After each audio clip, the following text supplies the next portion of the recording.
다 함께 기도하심으로 10월 28일 월요일 매일 예배 시작하겠습니다. 기도합니다. 거룩하시고 위대하신 하나님 아버지, 오늘도 하나님의 그 높으신 이름을 찬양하며 모든 존귀와 영광과 찬양과 감사 올려드립니다. 아버지, 오늘도 우리가 주님 앞에 나아갑니다. 말씀을 통해 우리가 다시 주님 앞에 나아갑니다. 하나님 참으로 감사합니다. 우리가 매일 예배를 통하여서 하나님 예배할 때에 정말 예수 그리스도의 은혜와 사랑을 충만하게 누리는 시간 되게 하시고, 갈급하고 또 목마른 영혼들, 우리 성령 충만을 경험하는 시간 될 수 있도록 하나님 은혜 베풀어 주시옵소서. 우리의 연약했던 모습을 하나님께 고백하며 나아가길 원합니다. 예수님의 제자임에도 불구하고 우리가 살아가면서 순간의 분노를 참지 못하고 성을 내고 품어주지 못했던 우리의 연약한 모습을 봅니다. 우리가 허물을 덮어주고 사랑으로 용서해야 할 자들이 많이 있지만 우리가 그들을 오히려 정죄한 적은 없습니까?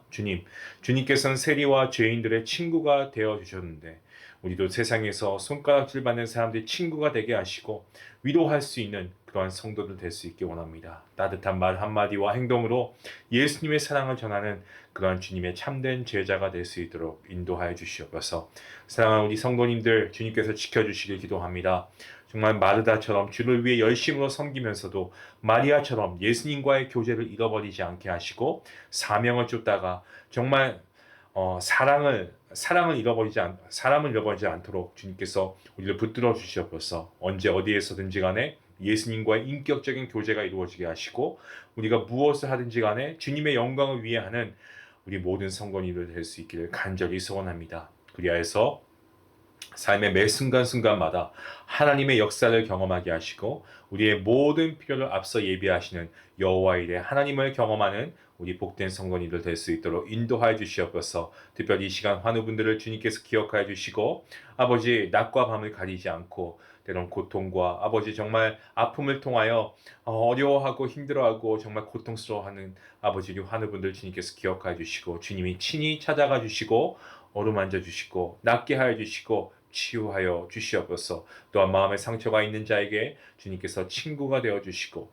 아버지 정말 그리하여서 마음의 상처가 예수님의 주시는 평강으로 주님의 은혜로 아버지 모두가 다 싹이 녹아지는 귀한 은혜가 있게 허락하여 주시옵소서. 아버지 오늘도 말씀을 듣기 원합니다. 우리의 눈과 귀를 열어서 주의 말씀에 집중하게 하시고 이 말씀을 통하여 오늘도 우리가 하나님의 자녀답게 살아갈 수 있는 거룩한 은혜가 있게 허락하여 주시옵소서. 이 모든 말씀 예수님의 이름으로 기도합니다. 아멘. 찬송가 93장 함께 하시겠습니다.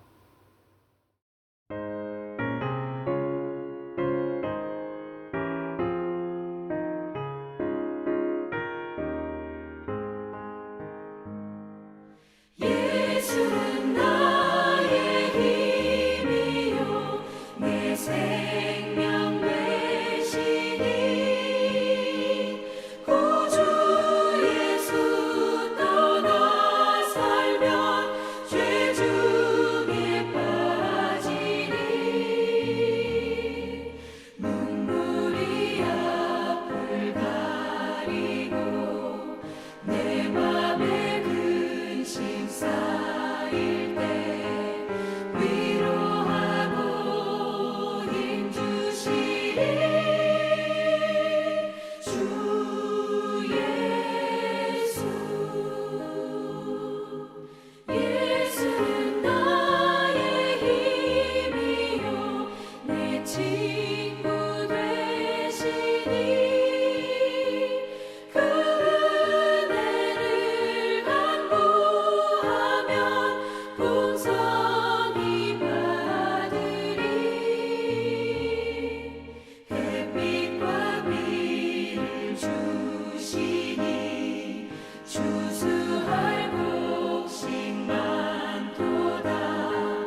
하나님 말씀은 계속해서 우리 갈라디아서 말씀을 보고 있습니다. 5장이고요. 1절부터 12절까지 말씀드리겠습니다. 찾으신 줄 알고 우리 함께 말씀을 읽도록 하겠습니다. 그리스도께서 우리를 자유롭게 하려고 자유를 주셨으니 그러므로 굳건하게 서서 다시는 종의 멍에를 매지 말라. 보라, 나 바울은 너에게 말하노니 너희가 만일 할례를 받으면 그리스도께서 너희에게 아무 유익이 없으리라. 내가 할례를 받는 각 사람에게 다시 증언하노니 그는 율법 전체를 행할 의무를 가진 자라. 율법 안에서 의롭다함을 얻으려 하는 너희는 그리스도에게서 끊어지고 은혜에서 떨어진 자로다. 우리가 성령으로 믿음을 따라 의의 소망을 기다리노니 그리스도 예수 안에서는 할례나 무할례나 효력이 없으되 사랑으로서 역사하는 믿음뿐이니라. 너희가 다름질을 잘 하더니 누가 너희를 막아 진리를 순종하지 못하게 하더냐? 그 권면은 너희를 부르신 이에게서 난 것이 아니니라. 적은 누룩이 온 덩이에 퍼지느니라. 나는 너희가 아무 다른 마음을 품지 아니할 줄을 주 안에서 확신하노라. 그러나 너희를 요동하게 하는 자는 누구든지 심판을 받으리라. 형제들아, 내가 지금까지 할례를 전한다면 어찌하여 지금까지 박해를 받으리요? 그리하였으면 십자가의 걸림돌이 제거되었으니 너희를 어지럽게 하는 자들은 스스로 베어버리기를 원하노라. 아멘. 사도 바울, 그가 갈라디아 지역에서 복음을 전할 때 그는 예수 그리스도에 대한 믿음으로 그 믿음만이 구원을 얻게 된다라고 선포합니다. 그리고 그 사실을 믿는 자들로 교회를 이루었습니다. 자, 그런데 갈라디아 교회 문제가 생깁니다. 왜냐하면 일부 혹자들이 모세의 율법을 지켜야 구원을 얻을 수 있다.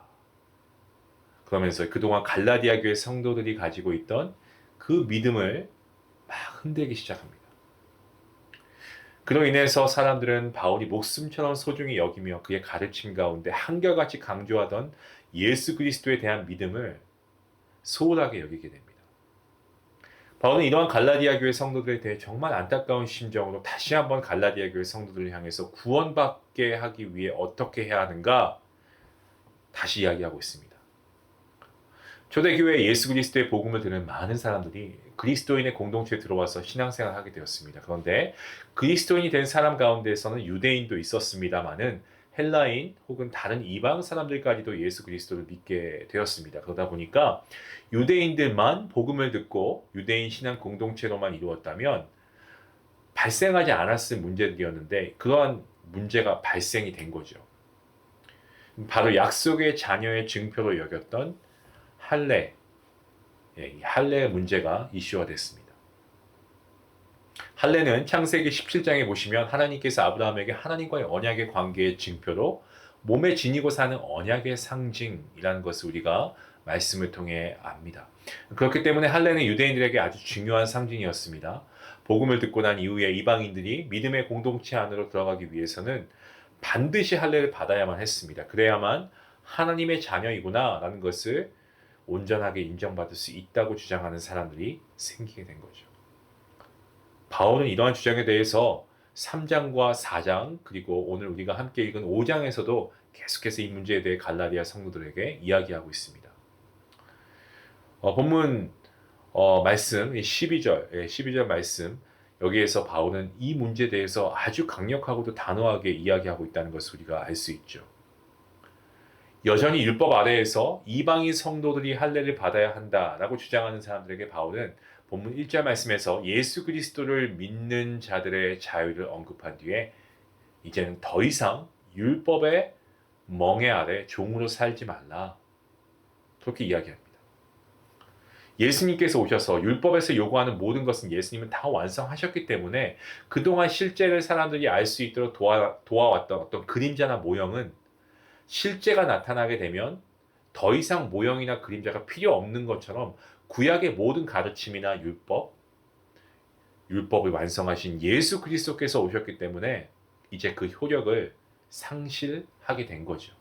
바울은 할례에 집착하면서 할례를 받아야 한다고 이야기하는 사람들에게 율법의 행위로 인해 구원받는 것이 아니고 사람의 구원은 바로 하나님의 은혜로 말미암아 예수 그리스도께서 우리를 위해 죽으셨기 때문에 예수 그리스도에 대한 믿음으로 가능하다라는 사실을 재차 강조하고 있습니다. 바울은 사도행전 16장 3절 말씀에서 친아버지가 헬라인이었던 디모데에게 할례를 받도록 합니다. 바울은 디모데가 복음을 전하기 전 디모데에게 할례를 받도록 합니다. 바울은 디모데가 만일 할례를 받지 않은 채 복음을 전하면 오히려 할례를 받지 않았다는 그 이유 때문에 복음을 전하는데 많은 방해가 될 것이라고 여겼기 때문에 디모데에게 할례를 받게 했습니다. 때문에 바울은 할례가 이제 의미 없다는 사실을 강조하기보다는 율법의 행위인 할례보다도 더 중요한 것은 우리가 하나님의 은혜로 말미암아 구원을 받게 된 것이기 때문에 할례를 받지 않았다고 해서 그리스도인의 공동체에 들어갈 수 없는 것이 아니다라는 이것을 밝히고 있습니다. 그러면서 본문 4절 가운데 이렇게 말하고 있습니다. 율법 안에서 의롭다함을 얻으려 하는 너희는 그리스도에게서 끊어지고 은혜에서 떨어진 자라고 말하고 있습니다. 하나님의 풍성한 은혜와 지식과 영광은 예수 그리스도 안에 있습니다. 따라서 우리가 온전하게 되어지는 것도 우리가 스스로 온전하게 될 수가 없고요. 오직 예수 그리스도 안에서 가능하게 된다는 거죠. 예수님은 전부이시고 예수님으로만 살아갈 수 있음을 깨닫게 될 때 우리는 참된 자유를 경험할 수 있습니다. 오직 주님 안에서만 온전한 것을 이룰 수가 있습니다. 율법의 행위가 아니고 은혜로 말미암아 구원을 얻은 그리스도인이 어떻게 살아가야 하는가? 본문 5절에서 구체적으로 이야기하고 있습니다. 우리가 성령으로 믿음을 따라 의의 소망을 기다린다.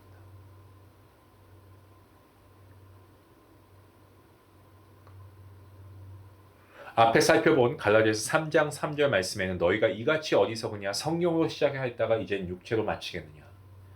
우리가 이 말씀을 기억하지 않습니까? 성령으로 시작해서 육체로 끝을 맺고 있는 갈라디아 교회 성도들에 대한 책망이죠.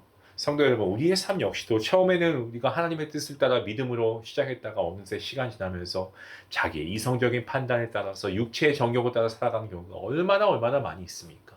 결국 육체적인 결과를 보이게 됩니다. 때문에 시작만 성령으로 시작하는 것이 아니고 언제나 한결같은 모습으로 우리가 성령 하나님의 도우심을 구하며 의지하며 살아가는 삶이 우리에게 필요할 줄로 믿습니다. 자, 첫 번째로 성령에 의해서 성령을 통해 살아가야 한다라고 얘기하고 있습니다. 두 번째는 무엇을 얘기합니까? 믿음을 따라 믿음에 의해서 살아가야 한다라고 말하고 있죠. 5절 말씀 보시죠. 그렇죠? 우리의 구원은 율법을 완벽하게 지켜서 행위의 결과를 얻은 것이 아닙니다. 하나님의 은혜로 말미암아 믿음을 갖게 되었기 때문에 전적으로 하나님의 도우심으로 살아가게 되었습니다. 우리 모두가 이 세상에서 완전하게 율법을 다 지킬 수 없는 연약한 자 아니겠습니까? 그리고 이 사실을 이스라엘 백성들의 역사를 우리가 지켜보면서 그리고 우리가 살아가는 이 세상의 삶을 통해서 너무나 잘 알게 됩니다. 때문에 우리에게 믿음을 주신 주님께 더욱 겸손한 마음으로 이 세상을 살아가야 할 이유가 바로 여기에 있습니다. 자, 또 같은 5절에서 뭐라고 얘기합니까? 의의 소망을 기다려야 한다라고 얘기합니다. 우리의 신앙은 완전한 것이 이루어질 것임을 기대하고 기다리는 신앙입니다. 다시 말해서 예수님께서 재림하시고 다시 이 땅에 오셔서 이 세상을 심판하시고 주님을 구주로 영접하고 주님의 자녀된 자들은 남녀노소 빈부귀천에 상관없이 누구라도 주님을 구주로 영접하면 영원한 생명을 얻게 될 것이라는 그 소망을 가지고 우리에게 주어진 이 세상에서의 삶을 우리가 묵묵히 이겨내며 다시 오실 주님을 기다리는 그런 재림신앙을 가지고 살아가는 성도가 되어야 합니다. 우리는 오직 예수 그리스도로 그리고 예수 그리스도 안에서만 우리가 이 땅에서 살아갈 희망이 있다는 사실을 발견한 자들 아니겠습니까? 때문에 우리는 그리스도인이라고 하지 않습니까? 우리 주 예수 그리스도 안에서 주님께서 주신 참된 자유를 날마다 누리며 살아가는 자, 그러한 저와 여러분임을 우리가 다시 한번 기억하기 원합니다. 그럼에도 혹시 우리 믿음의 공동체 안에 여전히 할례받지 못했다고 해서 믿음의 지체들 배척하고 멍해를 지게 하려 했던 갈라디아 교회 성도들처럼 어떤 기준을 언급하면서 그것을 가지고 못했다고 함부로 다른 사람을 정죄하거나 공동체 안으로 받아들이지 못하는 모습, 이거 다 멍해입니다. 이런 멍해를 지으려고 한 적은 없습니까? 여러분, 그렇다면 회개하시기 바랍니다. 지적 수준, 경제적 수준, 직분, 교육, 지연이나 혈연, 이 시대의 할례가 되어서요, 다른 믿음의 형제 자매들을 공동체 안으로 받아들이지 못하고 배척하는 모습을 보면 정말 안타깝습니다. 우리 하나님께서는 오죽하시겠습니까? 우리는 서로에 대해서 우리 자신을 더 낮추고 상대를 위해서는 내가 종이라도 될 수 있다라는 그런 마음으로 사랑과 겸손을 가지고 내일 본문의 말씀처럼 14절 말씀에 나오지만 내 이웃 사랑하기를 내 자신 같지 않아. 이 구약부터 내려오는 하나님의 이웃에 대한 사랑을 꾸준히 실천하는 자들, 바로 저와 여러분이 되어야 할 줄로 믿습니다.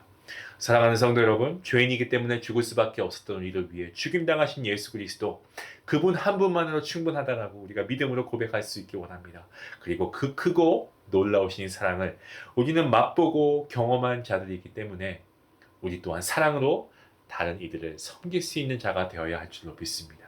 주님의 크신 사랑을 경험하고 그 사랑으로 멍에를 지게 하는 것이 아니고 나의 십자가를 지고 나보다 남을 낮게 여기고 남을 섬기며 나를 사랑하신 그 주님의 사랑을 본받아 그 주님의 사랑으로 서로 이해하고 섬기고 사랑하고 살아가는 그러한 저와 여러분 모두가 될 수 있기를 간절히 기도합니다. 기도하시겠습니다. 하나님 감사합니다. 먼저 오늘 말씀을 통해 주님 한 분만으로 족합니다 라는 믿음의 고백을 하나님께 올려드립니다. 우리의 어떤 행위나 열심 가지고는 우리가 율법을 다 지킬 수 없는 연약한 우리의 모습입니다. 오직 우리를 위해 아낌없이 피를 흘리신 보혈 흘리신 예수 그리스도 말미암아 우리가 참된 생명을 얻게 되었을 때 우리가 그 은혜에 감사하는 마음으로 오늘도 하나님께 예배하며 나아갑니다. 이 세상 살아가는 이 여간의 삶의 모든 순간마다 날마다 주님과 함께 정말 주님의 크신 사랑을 경험하며 주님 다시 오시는 그날까지 인내하며 살아가는 귀한 주님의 자녀가 되게 허락하여 주시옵소서. 이 모든 말씀 예수님의 이름으로 기도합니다. 아멘. 오늘 말씀 생각하시면서 함께 기도하시겠습니다. 여러분 우리 좀 섬깁시다. 그리스도인은 종로를 사는 것이 이것이 오히려 더 영광스러운 일입니다. 우리 믿음의 공동체 안에 섬겨야 할 사람이 누가 있는지 그러니까 정죄한 사람이 있다면 여러분 먼저 가서 용서를 구하십시오. 멍에를 지운 적이 있습니까? 먼저 사과하십시오. 우리의 자존감이 떨어진다고요? 그렇지 않습니다. 우리가 스스로 낮추면 주님께서 우리를 높이시는 줄로 믿습니다. 그 믿음을 가지고 나아가시고 주님 안에서 참된 자유를 누리시는 여러분의 삶이 되시기를 간절히 바랍니다. 기도하시겠습니다.